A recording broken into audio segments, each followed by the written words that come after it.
आरोपीवर कठोर कारवाई करण्याचे गृहमंत्री फडणवीसांनी निर्देश दिल्याची माहिती समोर येते आणि खटला फास्ट ट्रॅक कोर्टात चालवणार असंही वक्तव्य फडणवीस यांनी केलंय।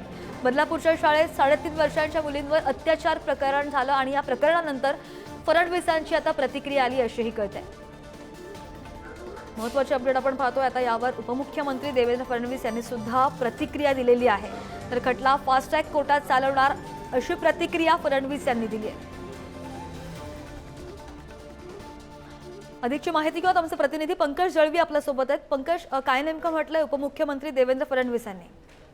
देवेंद्र फडणवीसांनी स्पष्ट आदेश दिलेले आहेत। बदलापूर प्रकरणातले प्रकरण जे आहे ते तातडीनं ते आणि कोर्टामध्ये तातडीनं त्याच्यावरती निर्णय व्हावा म्हणून ते जलद गती न्यायालयामध्ये हे प्रकरण चालवण्यात आहे। गृहमंत्री देवेंद्र फडणवीस यांनी हे आदेश दिलेले आहेत। या प्रकरणांमध्ये जे दोषी आहेत त्यांच्यावरती कडक कारवाई करण्याचे स्पष्ट आदेश ठाण्याचे जे पोलीस आयुक्त आहेत अधीक्षक त्यांना हे आदेश मुख्य गृहमंत्री देवेंद्र फडणवीस यांनी दिलेले आहेत आणि त्यानुसार पोलिसांना कडक कारवाई करायला त्यांनी सांगितलेलं आहे।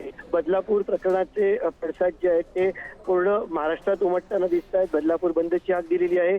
काँग्रेसच्या मुंबई अध्यक्षा वर्षा गायकवाड यांनी सुद्धा याच्यावरून गृहमंत्री देवेंद्र फडणवीस आणि मुख्यमंत्री एकनाथ शिंदे यांच्यावरती टीका सोडलेली आहे। राज्यात महिला सुरक्षित नसल्याचं पुन्हा एकदा विरोधी पक्षाकडून अधोरेखित केलं जात आहे आणि त्यामुळे सरकार कुठेतरी या विषयावरती कडक पावलं उचलताना दिसतंय।